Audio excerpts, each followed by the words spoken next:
warahmatullahi wabarakatuh. Selamat pagi dan salam sejahtera buat siswa-siswi sekalian.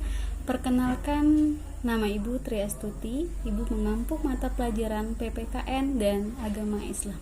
Baik, bahasan kita pertama yaitu sadar hukum. Nah, mengapa kesadaran hukum sangat penting bagi manusia yang hidup bermasyarakat? Nah, karena sadar hukum itu merupakan tombak dari kehidupan kita bermasyarakat. Mengapa dikatakan demikian? Karena kalau tidak ada sadarnya hukum, kita tidak bisa berbuat hal yang benar-benar baik menurut kita. Nah, seperti itu. Oke, kita lanjut lagi. Nah, di sini ada poin-poin sadar hukum dalam lingkungan keluarga. Yang pertama, selalu menjaga nama baik keluarga. Kemudian yang kedua, mentaati aturan keluarga yang berlaku. Yang ketiga, menggunakan fasilitas keluarga secara baik. Yang keempat, mendengar nasihat dari orang tua. Yang kelima, menghormati semua anggota keluarga. Nah, intinya dari sadar hukum dalam lingkungan keluarga ini adalah kita harus selalu menghormati semua anggota keluarga, baik ayah, ibu, kakak, abang, ataupun adik. Nah, salah satu contohnya itu seperti menjaga ucapan dan perilaku. Oke, kita lanjut lagi. Ini kita masuk ke sadar hukum dalam lingkungan sekolah. Nah, kesadaran hukum dalam lingkungan sekolah ini sangat penting bagi siswa-siswi sekalian yang baru masuk di SMA Negeri 2 Bengkayang. Yang pertama itu adalah selalu mentaati peraturan yang berlaku di sekolah. Yang kedua, disiplin belajar. Yang ketiga, ikut upacara bendera 1 minggu 1 kali. Kemudian yang keempat, menyeberang jalan pada tempatnya. Yang kelima, tidak membuat resah di masyarakat. Nah, intinya sadar hukum di lingkungan sekolah itu mentaati peraturan yang berlaku di sekolah. Salah satu contohnya yang pertama, tatib, memakai pakaian seragam yang rapi, baju tidak dikeluarkan. Kemudian rambutnya rapi. Kemudian ikut upacara itu sangat wajib. Nanti kalian bisa melihat dari cara kalian itu berbaris itu nampak. Oke, next kita lanjut lagi dasar hukum di lingkungan masyarakat.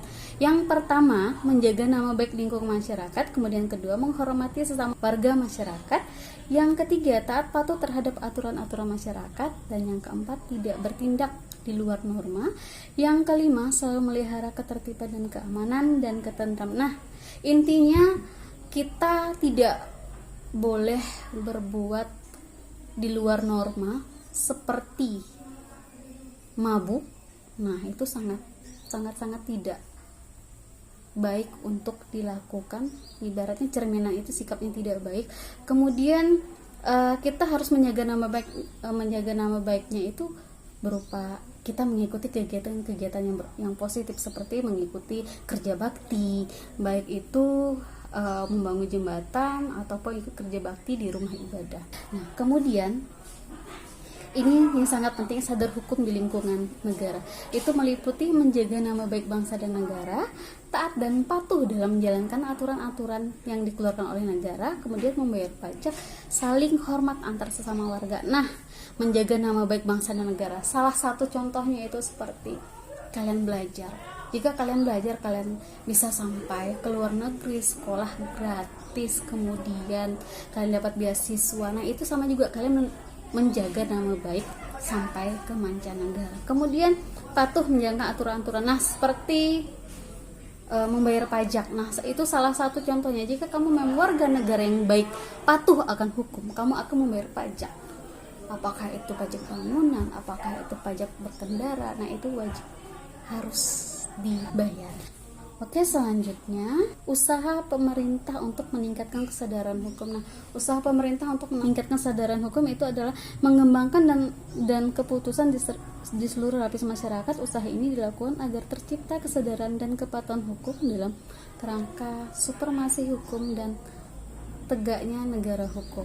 Yang kedua, menata sistem hukum nasional yang menyeluruh dan terpadu dengan mengakui dan menghormati hukum agama dan adat. Nah, di sini dikatakan hukum adat. Nah, kita juga harus menghormati hukum adat yang berlaku, baik itu tertulis maupun tidak tertulis. Nah, berupa hukum adat yang kita ketahui, mungkin hukum adat ini tidak tertulis seperti hukum perundang-undangan.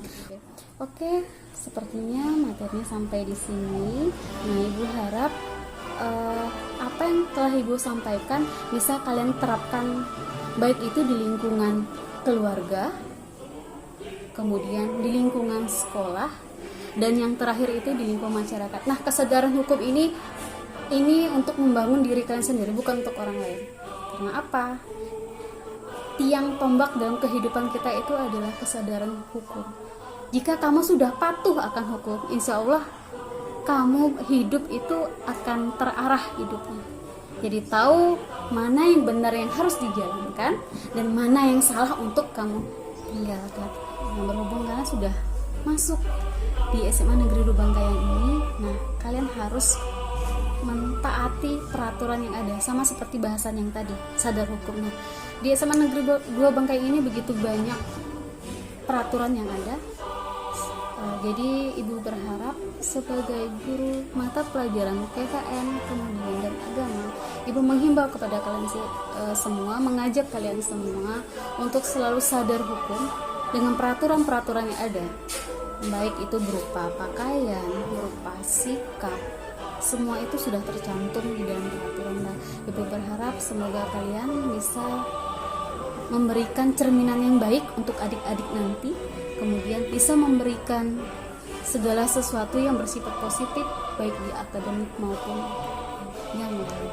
Nah, Ibu berharap juga kalian mampu dan bertahan di SMA Negeri 2 Bangkayan ini dengan memberikan segala sesuatu yang bersifat positif seperti sadar hukum di lingkungan SMA Negeri 2 Bangkayan. Terima kasih. SMA 2, maju bersama, hebat semua.